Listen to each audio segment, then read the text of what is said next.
Welcome to Flipside of Midlife. I am Karli Newman, and I have an amazing guest with me here today, Dr. Leigh Lewis. She is a naturopathic physician here in the state of Arizona, right here in Phoenix. Yay, hi Leigh. And about some of her credentials, why I have her on the podcast today. She is a certified menopause specialist. She is an expert in this area. She has been in clinical practice for over 20 years, and her focus has always been on women's health, specifically on hormonal health in women. So she does help women of all ages, but she is one of the few, if not the only, physician in the state of Arizona that has the credentials that she has. And I'm so blessed and happy and grateful for Leigh joining us today. Hi, Leigh. How are you? Very well, Karli. Thank you. How are you doing? I'm doing so good. Is it okay if I call you Leigh, or would you prefer I call you Dr. Lewis through our conversation? All day, yes. Okay. I love that about you. Yeah. I met Leigh a few years ago, and I just really respect the work that she does and the science-backed information that she shares. So I wanted her to be here today so that she can set us on the right path when it comes to menopause and this very amazing time of life that can be hormonally challenged. Leigh, I would love for you to start with your story. How did you end up here, and why do you do what you do? I got a degree in psychology and philosophy, double major from U of A Wildcats. And I got into working with people with psychiatric problems from the get-go, working in community mental health. And I really loved that work a lot. I was going to go into psychiatry to work in community mental health. Unfortunately, the 3 psychiatrists I worked with at that time all urged me not to do it. This is just no work-life balance. It is very stressful. Their workloads were insane. They each had 300 patients under them, 15-minute appointments every 3 months. And these were the sickest of the sickest people. They were in and out of prison, in and out of the mental hospital when we still had a state mental hospital in the 90s, schizophrenia, bipolar disorder, a lot of suicide attempts. They were just like, don't do it. They knew I was very into prevention and health. And one of them actually said to me, why don't you consider naturopathic medicine? She said she had a friend who went to Bastyr University in Seattle. And this same psychiatrist was actually doing her needling training because she was going to be offering acupuncture to her patients. Like, you should look into this. This is just way more your vibe. And she knew I never wanted to do surgery. I really don't like emergency medicine. I'd be running to the bathroom instead of to get the crash cart. So that's what took me there initially. I had never met a naturopathic physician before. I was not raised like doing super crunchy medicine or alternative medicine at all. And so it was really a big sea change for me. But that's how I started along this journey. And luckily enough, I got paired with a peer mentor in school who was very passionate about women's health. And she had applied for and was awarded this 2-year postgraduate training in integrative women's medicine. And I was like, oh my gosh, this is totally what I want to do. I really was very interested in working with women and loved the idea of working on both the physical and mental health plane with women. And so I just kind of set my sights on that. I was going to do that residency, and I was going to continue on and do this training and program. And luckily it all worked out. So I was accepted into that and did that 2-year program. It was really fortunate because I was able to, and this is where I really do believe that the integrative part is so important. Is in that training program, I was able to work with and observe with a lot of medical doctors in whatever specialty I wanted to. So I did mainly reproductive medicine, endocrinology, and of course, OBGYN. And amongst that was doing like some breast cancer rotations, both from the surgery side and the oncology side and gyn-onc and everything. So that was an amazing 2 years that really informed the education I had as a naturopathic student. And then I got to see a lot of what was done on the conventional side as well. And that's really what I see as my role. I think there's 2 take homes, and one is body, mind, medicine. I don't understand in this country and in our culture why we separate the 2. I think it is to our detriment to do that. Still, the stigma that's around mental health is insane, for lack of a better word.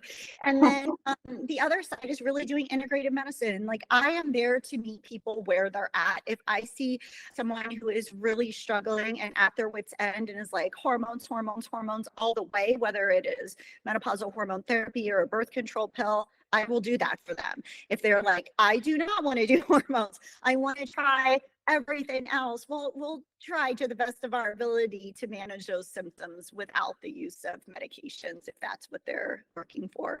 And of course, always looking at the other factors with the sleep and nutrition and healthy lifestyle just generally, and social supports and whatnot. That's one thing I love about what you talk about on your Instagram and obviously in person too, is just how all of that does tie together. I think that a lot of women aren't getting that from their healthcare circle. So I love that you focus on that. And I agree with you. We are really missing the boat when it comes to that holistic look at life and our holistic look at health and wellness, because it isn't just one component. And I agree with you that it's not easy to find here. Flipside of midlife. We're talking about midlife and beyond in my world. What are the stages of menopause, and how do women know that they're going through them? That is such a good question. And that is something that I see women online, on social media, and then also in my clinic really struggling with. Also my friends. I mean, I'm in it right now too. I'm 54 years old. All my friends are in it as well. And of course, always getting the questions, like, oh my gosh, I sleep last night because of hot flashes. Is this really happening? Yep, for the last 10 years. We really need to kind of like bring the lens back a bit and really look at the whole reproductive life. We go through puberty at a certain time, and then of course there's the reproductive lifespan. And the idea with perimenopause that's so important, and that is really just the time around menopause, is perimenopause.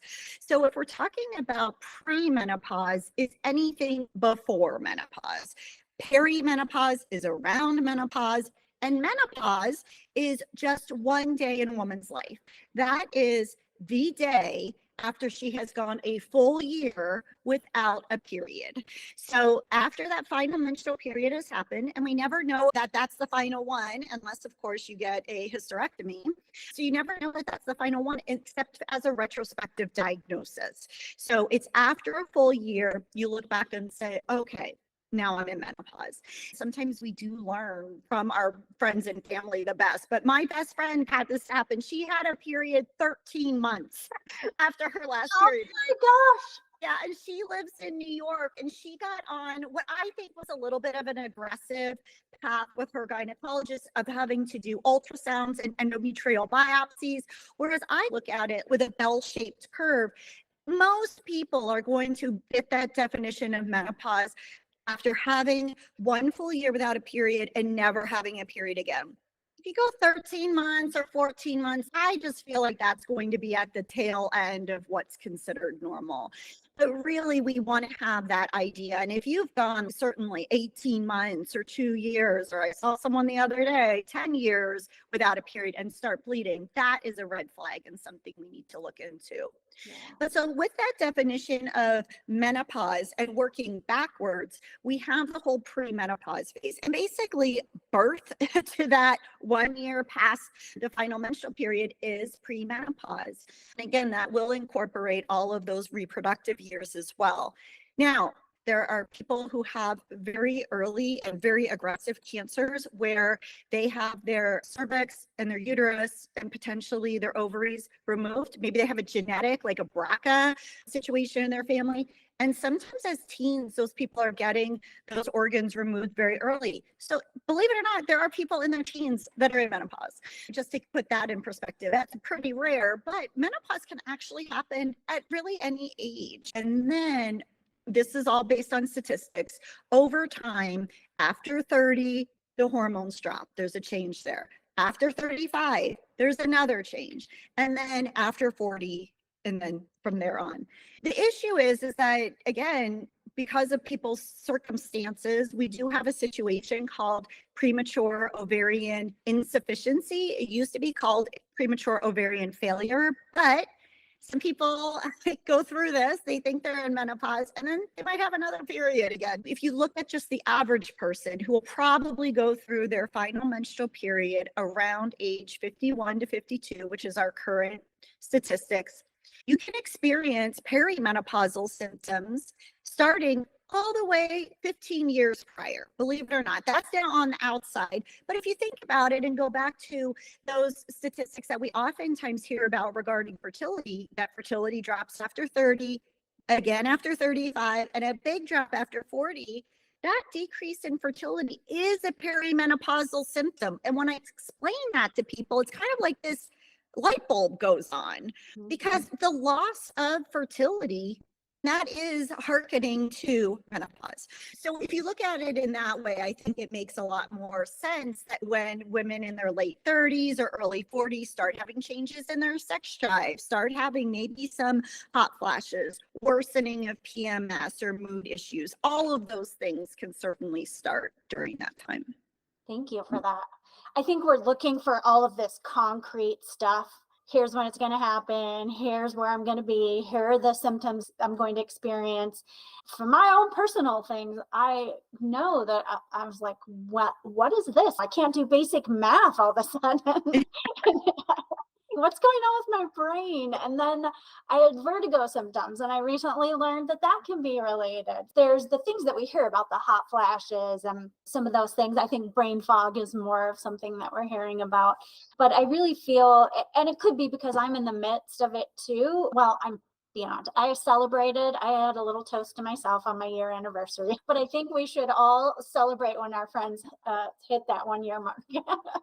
I think we're starting to hear more about it. More women of our age are talking about it, which I am so happy about, because I didn't know anything about it, and I didn't have friends I was talking to about it or anything. That's one of the reasons I wanted to have this conversation with you today. And one of my concerns is the misinformation that is out there. What are some really reliable resources that you could share with the audience to know that when you go there, you're getting factual information? Yeah, I love that you brought that up. And to take it one step further, a term that I've been using a lot is gendered health misinformation. Women are targeted in this capacity to buy things all the time. I actually just did a post about something that is called, and you might not really hear about it because oftentimes it is used in relation to menstrual products, the pink tax, things that are marketed for women or that women need. I've been doing this for 20 years, and I actually graduated into the brouhaha of the Women's Health Initiative and the scary hormone study that came out, and was there when these patches were starting to be available. And it has only been in the last, I would even say, 3 to 5 years where reliably I could prescribe the patch generic for a patient and know that their insurance or through GoodRx, they could get it and have it be affordable. And that is just terrible, because I'll tell you, Viagra is is not that expensive. If a patient is really wanting to be on hormones and is having all the symptoms and needs the vaginal estradiol and the systemic estradiol and the progesterone, and then also wants to do testosterone, prior to the improvement in the insurance coverage, you could have been looking at hundreds of dollars a month. And that is just, it's criminal, if you ask me. Getting back to the misinformation, the best resource that I can suggest is the Menopause Society. They used to be called the North American Menopause Society. They just went through a rebranding, so it's now the Menopause Society. So you can use that resource in a couple different ways. If you follow them, they have very good reporting on a lot of the research that goes on in menopause medicine. So that's one way to stay abreast of things. But also you can go on there and search in your zip code or in your state for any providers that either are members. That's one degree of being involved. And then they do offer a certification, training, and exam. Physicians like myself have gone through that and taken that extra step, and they will then be designated as an MSCP or Menopause Society certified practitioner. Okay. And so in that way, you can be sure you're getting what the conventional training is, which I think is very important. I mean, we have these FDA approved hormones for women. That is what the Menopause Society and really all of the societies, the American College of OBGYN, the American Society of Reproductive Medicine, and the Endocrine Society all recommend the FDA approved products for women. So that's one. They're on Instagram and Facebook as well. And then there's another one on my website. I have links to a lot of the podcasts that this physician has done. His name is Avram Bluming. He is a breast cancer oncologist in California, and he has a great book called Estrogen Matters. He has a Instagram page, such a good resource. They really focus a lot on really dispelling the inaccurate information that has come out since the Women's Health Initiative and really clarifying the studies that have been done since then on all that data and how to look at it now with the hormones that we currently use. So those are two really good resources. The Menopause Society website is menopause.org. And then you mentioned your website, and that is arcadiawomenswellness.com. And for those of you out there listening, I will have all of these links and recommendations from Dr. Lewis on the resources in the show notes and transcript of this podcast. So don't panic if you aren't taking notes right now. I will have those readily available for you, but I did want to mention that as well. I think it's so important that because there is so much out there, how do we know who to listen to and where we can find good, reliable, current information that's based on science that has been validated? This is part one of my conversation with Leigh, and I will have another part of our conversation that is available to my Elevate members only. You can go to my website, flipsideofmidlife.com, to get information on that. But if you are interested in hearing more from Dr. Leigh Lewis, I encourage you to go and check out my membership. The last question I'm going to ask Leigh before we part ways is, you mentioned that you're in the midst of all of this with me and the rest of the audience. What is your favorite thing about this time of life, about the flip side of midlife? Well, I'm not going to lie. I did not like having my period. I never had kids. I used the progesterone IUD to skate through the last 15 of my reproductive years. And I didn't even really have a problematic period to begin with. Quite honestly, I probably did retrospectively, looking back, struggle with PMDD or premenstrual or perimenstrual dysphoric disorder, which is a form of PMS that, again, getting into the mental health components, these hormones, yeah, they cause physical symptoms, but the mental health symptoms and struggles that I have experienced in my own life and see my patients struggling with are real. We all focus so much on hot flashes. Sure, I've had hot flashes. I've been the hottest person in the room, in bar class, and like, when are they going to turn on the fans? Dripping with sweat.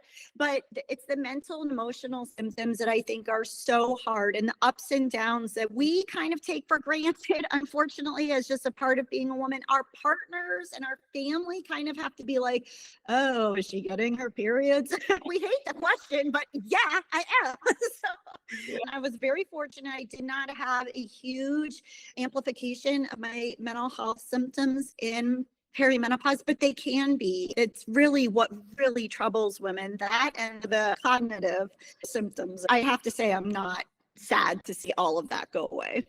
I love asking that question because everyone obviously has their own independent answer. But I've not had somebody answer that question where other women are like, oh, yeah, absolutely. So for sure, hands up, not having my period, kind of great. Yes, I agree. It was so great when I hit that year mark. I was pretty excited because, like your friend, well, I didn't go past the year, but I think there was one time where it was 9 months and I got my period. I thought, oh, I was so close. But- That happens a lot. And two, COVID has been playing little games with us too. You've probably heard that it can mess up your menstrual cycle, but for women in perimenopause, because it's been shown to impact the ovaries and the ovarian hormone production. And if we're already on the cusp of menopause and producing fairly erratic hormones as it is, it can for several months make it just go away. And then sometimes maybe you won't have another period, and sometimes it can come back and you're like, oh, I thought it was done. But Well, thank you so much. I have loved having you here for part 1 of our chat. And I'm going to close out here, everyone. Thank you so much for listening to Flipside of Midlife. Again, if you want to hear part 2 of my conversation with Dr. Leigh Lewis, please go to my website, flipsideofmidlife.com, and check out the Elevate membership page where you can find out more information about how to become part of that amazing community of women in midlife and beyond.